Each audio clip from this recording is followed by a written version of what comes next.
মনে করেন আমি 5 ওয়াক্ত নামাজ পড়ি, বুঝছেন? 5 ওয়াক্ত নামাজ পড়ি না, আমি আগুন লাগাই নাই। যে আপনার পার্শ্ববর্তী লোক ধরাই দিছে, তো এটা কে দেখছে বা এরকম কেউ আছে কিনা? এখানে একটা ষড়যন্ত্র। দর্শক, এই মুহূর্তে রয়েছে মাদারীপুর জেলার রাজোর উপজেলার, এটি রাজোর পৌরসভাধীন 2 নং ওয়ার্ডের হৃদয় নন্দী। এখানে গতকাল দিবাগত রাত আনুমানিক 2 ঘটিকার সময় অগ্নিকাণ্ডের ঘটনা ঘটে। এতে কাউসার ভান্ডারী নামে এক শ্রমজীবীর বসত ঘর পুড়ে এভাবেই সর্বশান্ত হয়েছে। আমরা সে কথাগুলোই শুনবো তার কাছ থেকে।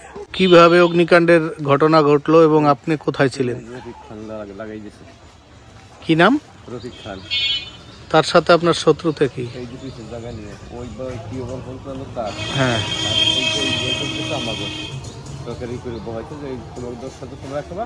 সাইড দিয়ে যা আছে এটাই অসহায় মাইসে খাবে। পরে স্যার এই যে মামাই যেই গাছগুছ লাগাই খেয়ে দিয়েছে, গ্রামের মাতবার উপজেলা চেয়ারম্যান মোতারেব মেয়ে আলোকে রিকোয়েস্ট করছে, কেউ কথাই শোনে না। লাস্টে কি সব লোক পাঠাইছে, হেয়াও মানে না। এইটা তো সরকারি জায়গা। হ্যাঁ। কয়টা বসত আছেন এই আপনারা এই লাইনে? 36-37টা আমরা এই লিচুফের মিলিয়ে। আচ্ছা, 36-37টা। তো এখানে আপনি কত বছর যাবত আছেন? এখানে এই গান কাটার পর এই যে আমাকে বিড়ি করে দিয়েছে, নিচে ওই বিড়ি করে দিয়েছে মন্ত্রী হিসাবে এখানে আমরা থাকি। আচ্ছা, তো কালকে কয়টা নাগাদ এই অগ্নিকাণ্ডের ঘটনা? 2টার দিকে। 2টা। তখন আপনি কোথায় ছিলেন? আমরা ঘুমিয়ে নিয়েছিলাম স্বামী স্ত্রী। আচ্ছা, এমনি আপনি কি করেন, পেশায় কি করেন? আমি ভ্যান চালাই। ভ্যান চালান, শ্রমজীবী। তো এরপরে আপনাদের এমনি শারীরিক কোনো ক্ষতি হয় নাই তো, যে আগুন কোনো আহত হয় নাই? ঘরে অনেক কিছু ছিল, কি কি ছিল এখানে? কি কি ছিল এখানে? যে সুকেস ছিল, ওখানে ফ্রিজ ছিল, ওখানে এই খানা ডুলি ছিল, এখানে গ্যাস ছিল, এই যে খাটটা অনেক ছিল, আমার শখ করে আমার বানাই গেছে।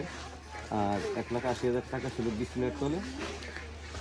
আর যেটা কানেরটা ছিল সোনার, একটা চেন ছিল, চেন কানেরটা পাইছি বিছড়িয়ে, কিন্তু চেন পাইনি। আর টাকা ছিল নগদ 1,80,000।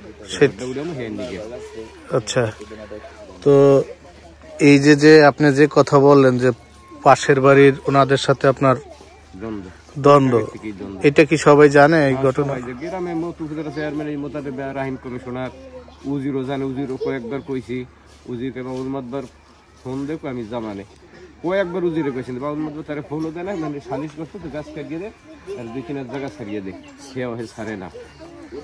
আচ্ছা, তো এই যে আপনি যে কথা বললেন যে আপনার পার্শ্ববর্তী লোক ধরাই দিছে, তো এটা কে দেখছে বা এরকম কেউ আছে কিনা? এখানে একটা ষড়যন্ত্র, মানে আপনি অনুমান করতেছেন ষড়যন্ত্র করে করাইছে। আমার এখানে থাকতে দেবে না, নমনির এখানে থাকতে দেবো না, অনেক কথাবার্তা। সাইডের ঘরও লোক সাক্ষী আছে এই পাশে। হ্যাঁ,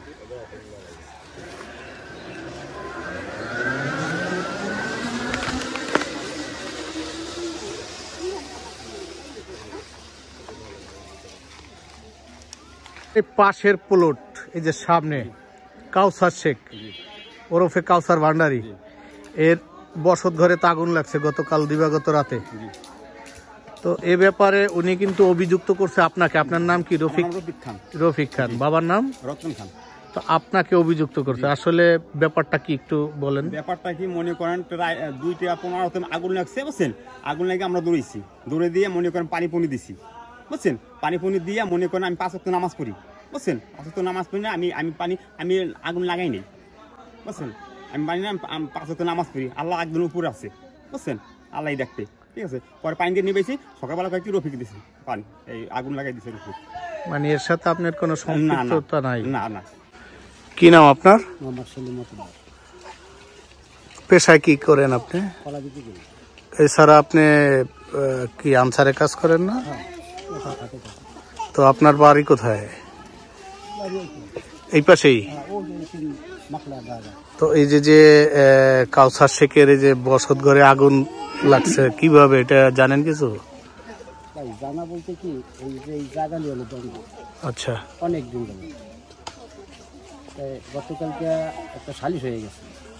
গতকালকে রাত সন্ধ্যার সময় একটা সালিশ হয়েছে তাদের সাথে। ওনার স্ত্রী গেছে হলো কাজে, কি কাজ করেন? উনি হলো পাকের কাজ করে। ও আচ্ছা আচ্ছা, রান্না ওই যে বাবুর্চিদের সাথে। আচ্ছা, তো 2 দিন ধরে উনি রান্না করে না, এটা হলো সেটা ইয়ে আছে, উনি কাজে গেছিল মানে 2 দিন যাবত রান্না করে না। না। আচ্ছা, এটুকু দেখা আছে সবাই জানে, উনরাও জানে, সকলেই জানে এলাকাবাসী। যে 2 দিন যাবত এই জায়গায় হাড়ি জ্বলে না। না, তো কালকে কখন এই অগ্নি উৎপাতের ঘটনা? আমি ওকে হলো আপনার 2টা যে ফোন দেয় আমাকে, ঢাকা থেকে একটা ফোন দিছে, ওই একজনের বউর কাছে লাভলু ভাইয়ের নাম্বার আছে, ফোন দেবো। তখন আমি হলো আমার বাসায় কেউ নেই, আমার আপনার নাম লাভলু? লাভলু হলো। আচ্ছা। আমি তখন ওইটা শুনে আমি একাই আসছি। তো আমার ওয়াই বলো শ্বশুর ভাই, সে বাসা পরে আসার পরে আমি কি করবো, থানায় আমি ফোন দিলাম, আসতে ফায়ার সার্ভিসের নিয়ন্ত্রণ নিয়ে এসে, নিয়ন্ত্রণে কে যাই যে নিয়ন্ত্রণে এটা মানে আরো কিছু সব পুড়ে গেছে আর কি। এর সব পুড়ে গেছে, আশপাশ পুড়ে নাই। আর 2টা ওই যে রান্নাঘর গেছে, ওই রান্নাঘর দিলে আমার বোনের একটা ঘর আছে, এরাও অসহায় পরিবার। আচ্ছা, এটা আবার প্রশাসন আসছে, আসার পর কত ক্ষতি হয়েছে সেটা 1.5 লক্ষ টাকা, আমি 50,000 টাকা আছি ভাই। এই মহিলা আমার 65,000 টাকা পায়, এ মারা গেলে আমি অস্বীকার করতে পারতাম, পায় না।